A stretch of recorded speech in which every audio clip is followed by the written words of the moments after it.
Kenny Rogers almost passed on the gambler. Garth Brooks almost didn't get Friends in Low Places. You know these 7 songs by heart. You do not know that most of the biggest names in country music almost let someone else sing them, or refused to sing them at all. One legend called his own future signature song morbid and stormed out of the studio. Another turned down the song that made a different man a star, in his own words, on television, decades later.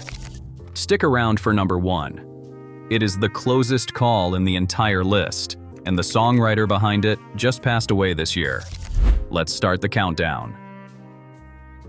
Number 7. Friends in Low Places. Garth Brooks did not get first crack at his own signature song.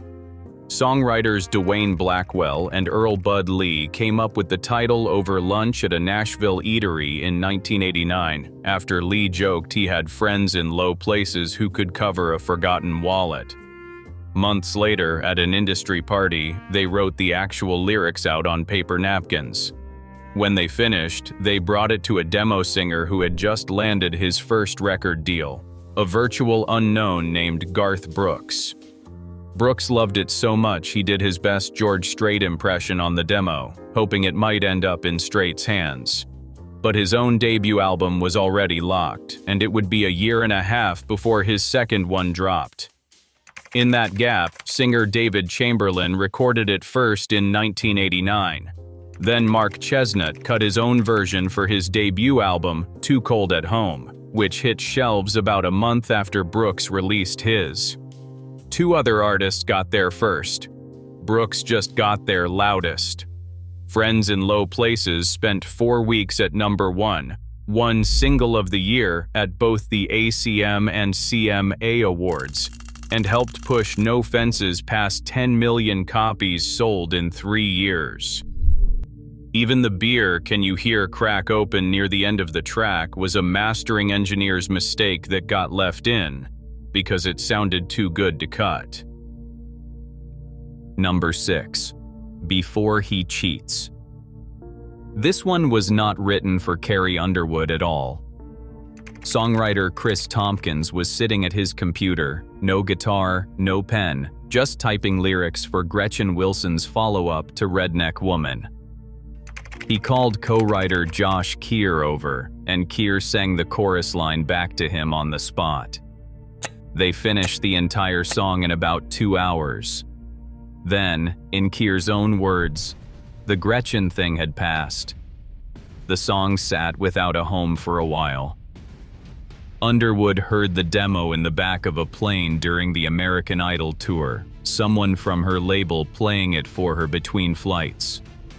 She listened once and said, "I'm cutting that song. No discussion, no holding it, nothing."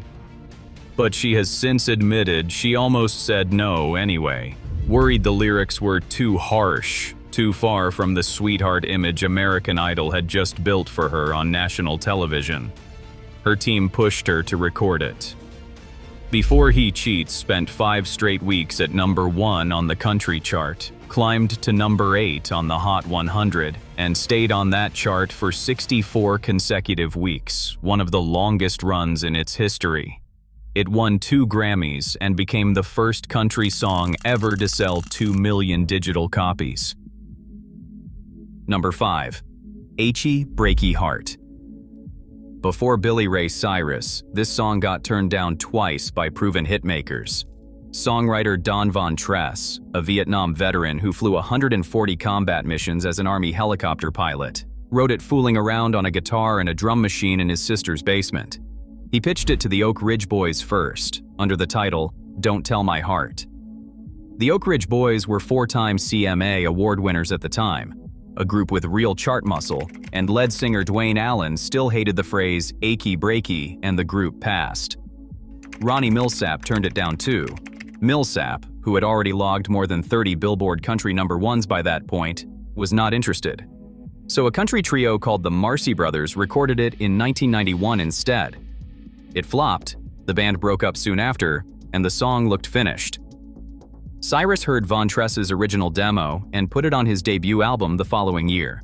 It hit number 4 on the Hot 100, became the first country single certified platinum since Kenny Rogers and Dolly Parton's Islands in the Stream nearly a decade earlier, and made Cyrus a household name almost overnight. When a reporter tracked Von Tress down that October to ask about his sudden success, they found him hanging wallpaper at a nursing home. He still had not gotten his first royalty check from BMI, the performing rights organization that would eventually process millions in earnings from a song 2 major artists had already thrown away. Now here's where it turns strange, because the next name on this list is Garth Brooks again. Number 4. The Dance.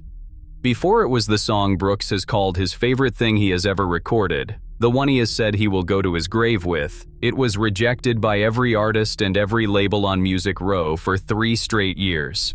Songwriter Tony Arata wrote it after watching a scene in the 1986 film Peggy Sue Got Married, and it was only the second song he had written since moving to Nashville. His publisher pitched it everywhere. Nobody bit. It was too slow, too spare, and it refused to resolve into comfort the way a radio ballad was supposed to. Arata played it instead at open mic nights around Nashville, the kinds of rooms at places like the Bluebird Cafe where unknown writers had their only real shot at being heard by someone who mattered, where he crossed paths with another broke, unknown songwriter also trying to survive in Nashville, one who was selling boots for a living while Arata loaded trucks at UPS. That was Garth Brooks. Brooks told him on the spot that if he ever landed a record deal, he was recording that song. 3 years later, he did, and the version he cut was so different from Arata's original demo that Arata later admitted he didn't even recognize his own song the first time he heard it. The Dance reached number 1, earned a Grammy nomination, and closed out the final episode of The Tonight Show with Jay Leno in 2014. Number 3. Crazy. Written by a broke, unknown songwriter named Willie Nelson in under an hour, then pitched to Patsy Cline's producer Owen Bradley, who heard something in it nobody else did. Bradley was the architect of what the industry would come to call the Nashville sound. Lush strings, background vocals, production choices designed to pull country music onto pop radio, and he believed Nelson's song could cross that line. Cline's husband drove Nelson to their house at 1 in the morning and woke her up to hear the demo. She was not impressed. Nelson's phrasing was so far behind the beat that when Cline tried copying his exact delivery in the studio on August 21, 1961, the 4-hour session fell apart completely, partly because she was still recovering from a car accident that had nearly killed her weeks earlier and had come into the studio on crutches. Bradley finally told her to forget Nelson's version and sing it her own way. Cline came back 3 weeks later, on September 15th, and nailed her vocal in a single take. Crazy reached number 2 on the country chart and became the most played song in jukebox history, ahead of every other record ever pressed. Nelson has since called Cline's recording his favorite version of any song he has ever written. She understood the lyrics on the deepest possible level, he said. She did the song proud. She did me proud. Number 2. He stopped loving her today. George Jones did not just dislike this song, he hated it. Writers Bobby Braddock and Curly Putman, the same pair behind Tammy Wynette's Divorce, brought it to producer Billy Sherrill in 1978, and Sherrill brought it straight to Jones. Jones called it too long, too sad, and too depressing, and refused to learn the melody. The song itself wasn't even finished. Sherrill kept sending it back for rewrites, and Braddock says Sherrill's notebook of revisions eventually ran an inch thick. The fight over the song dragged on so long that the recitation section was recorded 18 months after the first verse, because Jones was in such rough shape from addiction that Sherrill couldn't get him back in the studio. At one session, Jones stormed out entirely, telling Sherrill flatly, "Nobody will buy that morbid son of a bitch." He needed the hit badly. He was 6 years removed from his last #1, and critics had started writing him off. The song finally came out in April 1980 and hit #1 that July, his first chart topper in 6 years. It won him a Grammy, and it won Song of the Year at the CMA Awards twice, in both 1980 and 1981.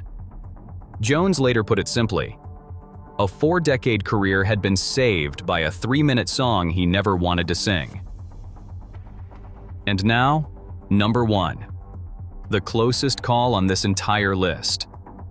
The Gambler.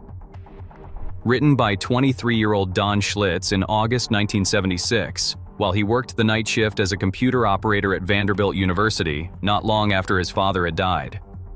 Schlitz spent 2 years shopping it around Nashville with almost nobody willing to touch it. Bobby Bare finally recorded it in October 1977 for his album Bare, at the urging of Shel Silverstein, but his label didn't think it was worth releasing as a single. Schlitz cut his own version next. It peaked at 65 and disappeared. Johnny Cash recorded it too, the same year Kenny Rogers did, both produced by Larry Butler, but Cash was in the middle of a relapse during the session, arguing openly with Butler about how much he disliked the song, and his version never caught fire. Here is the detail almost nobody talks about. Before any of that, Kenny Rogers offered the song to his friend Willie Nelson first. Nelson turned him down to his face. Decades later, on The Today Show, Nelson recalled the exact conversation. "I think it's a great song," he told Rogers, "but I don't think I'm going to do it." Because he was already performing Red-Headed Stranger every night, the album that had made him one of the defining voices of the outlaw country movement. The deliberate rejection of polished Nashville sound production in favor of raw, self-produced storytelling, and he didn't want another long story song in his set. Rogers shrugged, said he'd record it himself, and did on June 16, 1978. The Gambler went #1, crossed onto pop radio at a time country almost never did that, won Rogers a Grammy, and became the song 5 separate television movies were built around between 1980 and 1994. Asked years later if he regretted turning it down, Nelson said no. That was Kenny's song all the way. Don Schlitz, the man who wrote it working an overnight shift with $80 to his name when he first arrived in Nashville, died this April in a Nashville hospital. He was 73. 7 songs. 7 records now inseparable from the voices that made them famous. And every single one of them almost belonged to somebody else, or almost never got recorded at all. So here's the real question. The next time a song comes on the radio and it feels like it was always destined to be sung by that one voice, remember Willie Nelson turning down the biggest hit of his best friend's career, in the same breath he'd used to write Crazy for a singer who didn't even want it at first. Nobody in this list knew what they were holding. Nashville rarely does, until the song is already #1.